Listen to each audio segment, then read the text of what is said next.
Now, most people will stay single in their early adult years. About 70% of women and 80% of men are usually going to stay single between the years of 20 to 24. Now, as time goes on and they get further into their adult life, a lot of people will start to pair up and get into long-term relationships. But when we look at the different kinds of people and this pattern of behavior, what we generally see is that twice as many African Americans as European Americans will stay single throughout their entire adult life. And men tend to stay single longer, but men are also more likely to want to get married. Now, there are a lot of cultural factors as well, besides these ethnic and like gender issues. We do see a lot of cultural expectations vary in terms of the importance of getting married, and the importance of staying married. Like a lot of traditional cultures tend to pressure young adults to get married at a early age. But what we've generally seen is that people have been moving away from this to a large extent. People are starting to cohabitate much more often than they used to. So cohabitation refers to when people are in a committed, intimate, and sexual relationship, and they live together, but they're not married. So like I was saying, this is becoming more and more popular all the time, especially in more Western cultures like the United States, Europe, Canada, and similar countries. In fact, most marriages in the United States start off as cohabitation, my own included, and this is definitely what I would recommend. If you're planning to get married to somebody, then I strongly recommend you try out cohabitation first for a number of reasons. Here's 3 reasons why you should decide to cohabitate. And this doesn't just come from me, this comes from the research. I'm just, agreeing with the research in this case. So the first reason is it's convenient. You get to share your expenses. And you also have access to this person that you're in love with. You don't have to, pay twice the rent, twice the bills. You can pool your resources and you can work together. But that last part, being accessible, that just sounds really appealing. If you're in love with somebody, wouldn't it be so nice to just be able to roll over and be with them, and instead of having to get up and get dressed, brush your teeth, and have some breakfast? Well, you probably have breakfast before you brush your teeth, and then drive across town just to go see them. Like, that's a big pain. It would be better if they were just, living in your place. And this is great because if you do this kind of cohabitation and you do pull your resources, but you're not married, then you have a way out. Like if you realize this isn't working out, if you realize this person is just not, stable, they're not going to be able to be a good partner, then you don't have any long-term commitment. And you can finish it before you get married. Another reason is a trial marriage. This is kind of what I was just describing. When you cohabitate with somebody, it's a lot like what you're going to get when you're married. It's pretty much the exact same thing you're going to get when you're married. So it's like a trial marriage.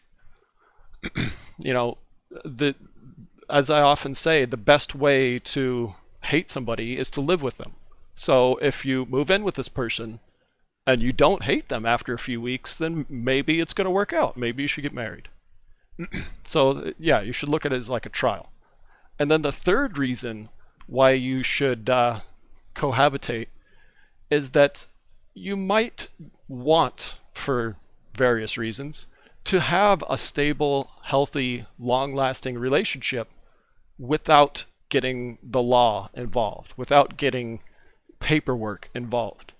So we see this more commonly in older couples who could potentially lose some of their financial benefits if they get married or remarried or whatever.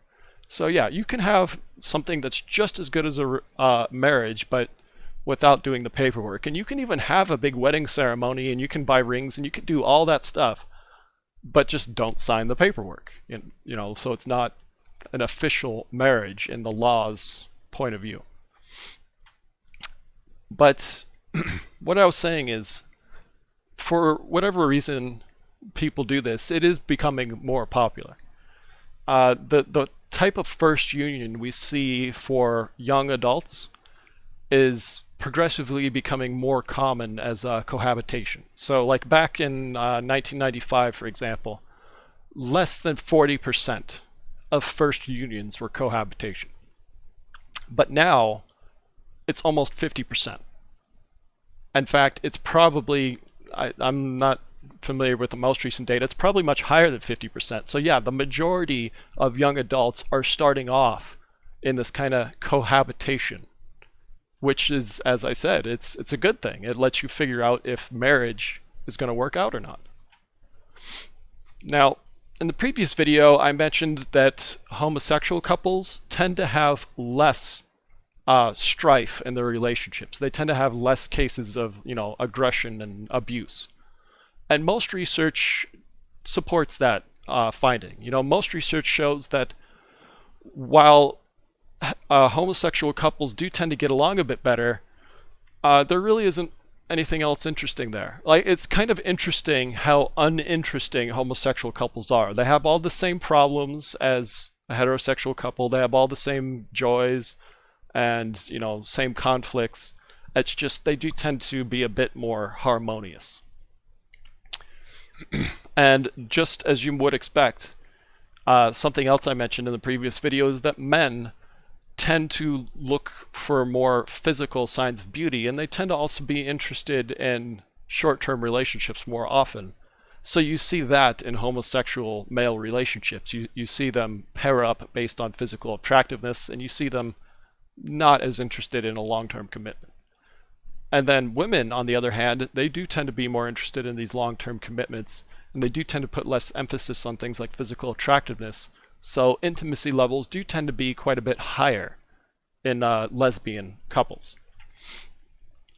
But on the subject of homosexuality, when it comes to things like marriage and cohabitation, gay and lesbian couples typically have not gotten a lot of support, sadly. Like, I'm sure you're aware that in our country's history, gay and lesbian couples have been stigmatized by their families, by society as a large, and this has gotten better, of course. Times are changing, but in some places around the world, being openly homosexual and pursuing these kinds of long-term relationship can actually get you arrested or even killed.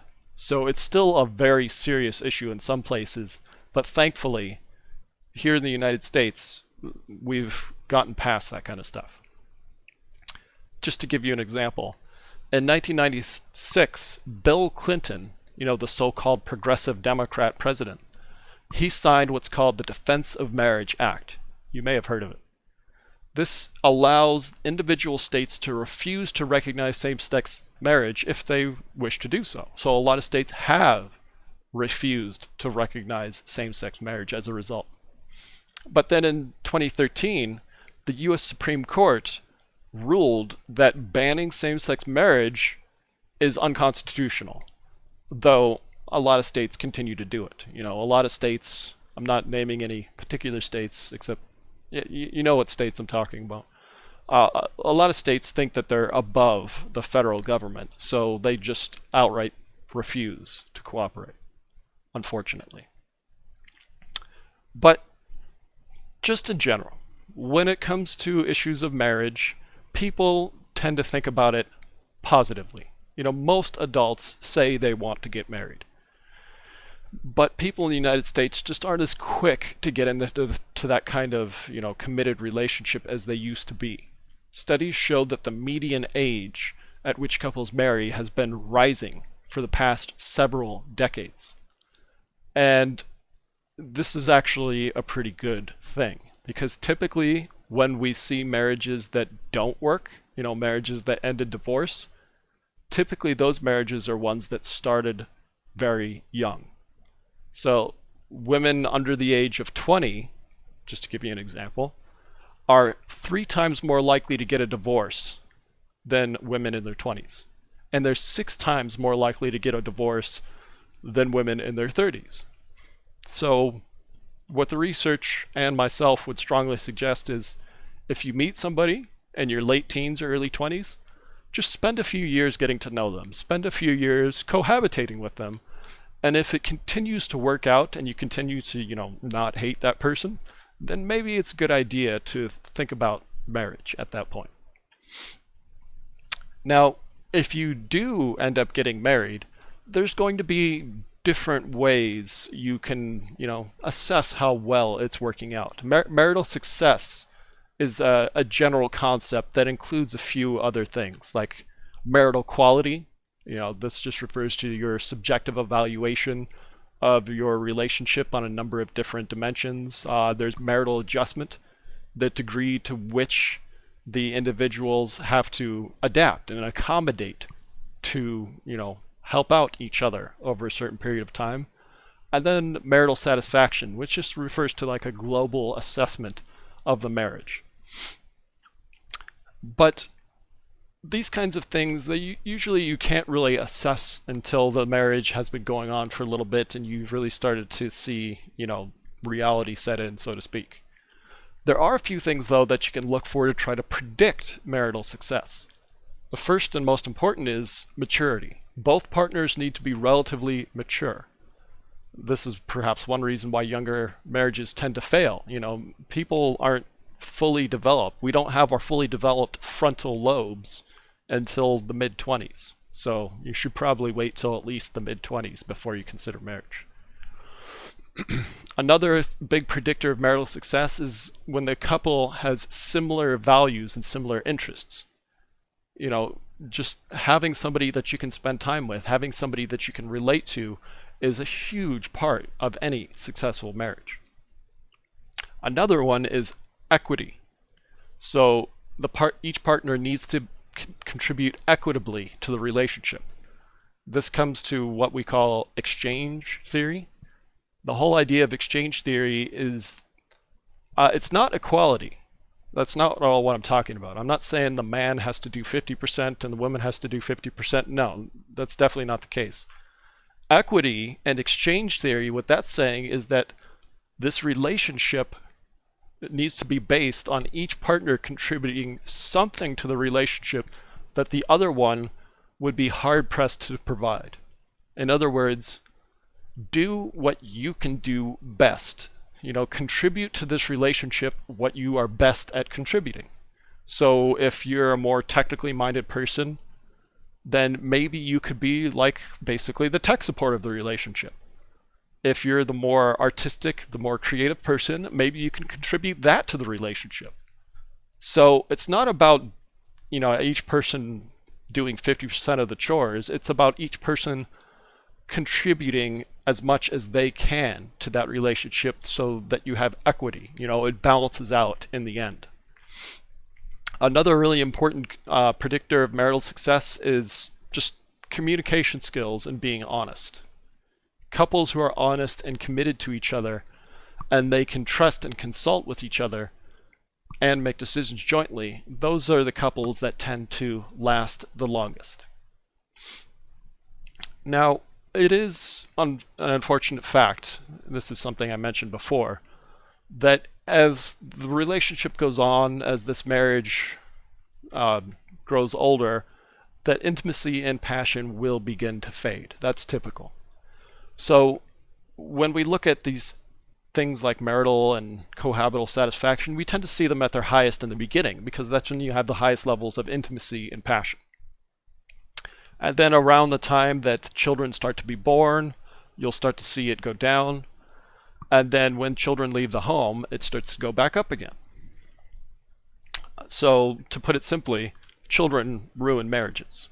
Obviously, I'm kind of joking, but I'm not really joking. It can be a big problem for some marriages. It can do a big hit to that marital satisfaction. If you don't really know why I would say such a thing, well, imagine if you have just a couple of kids, right? you're going to be spending a lot of time with those kids. Even if they're the best kids in the world, you're going to be spending a lot of time with those kids, and that's time that you don't get to spend with your husband or your wife. So even in the best case scenario, you're not going to have as much time for each other. So that's why we see a dip in the marital satisfaction. But there is one thing that we know plays a big role in keeping married couples happy, keeping that marital satisfaction high, and that's mutual dependence.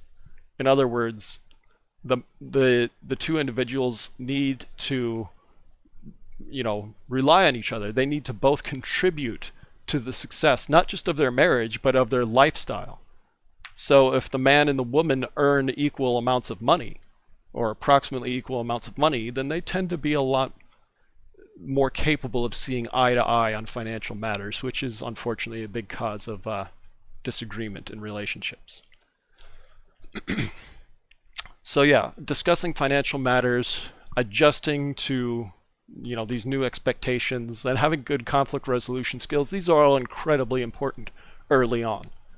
And as time goes on, having those kids come into the picture, this will naturally take a hit on the marital satisfaction. But childless couples also do see the same kind of dip in marital satisfaction. So it's not entirely the kids' fault. It's just, they make things a little bit sharper, a little bit steeper of a decline when kids come into the picture.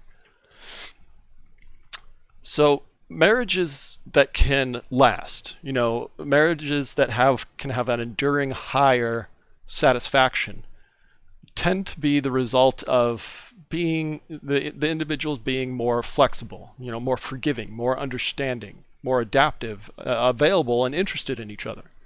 So in other words, just don't hold a grudge. Don't be stubborn. If your partner really wants you to do something, and it's not something you want to do, well, try to see it from their point of view. Try to adapt. Try to adjust to what their expectations are. Another one is you need to make attempts to keep that romance alive. You need to try to reinvigorate that passion in your relationship. And you can do this a number of different ways, but the best word of advice from the research is just don't get complacent. Don't take your partner for granted. Obviously they got married to you and they want to stay in this long-term relationship with you, but that doesn't mean you should get comfortable. You should always keep in mind that you need to try to impress them. You need to try to remind them why they wanted to get married to you in the first place. It's important for you to not let that flame dwindle. Another one is you need to confide in each other. You need to share your life with each other. Talk about your feelings, talk about your goals and your motivations and things like that. It's important to have good communication. And then other factors are things I've mentioned previously, like just having more in common. The more ideas, the more beliefs and behaviors that you have in common with this person, the better the relationship tends to be. And when it comes to matters of religion and spirituality, that tends to be especially important in lower socioeconomic status groups.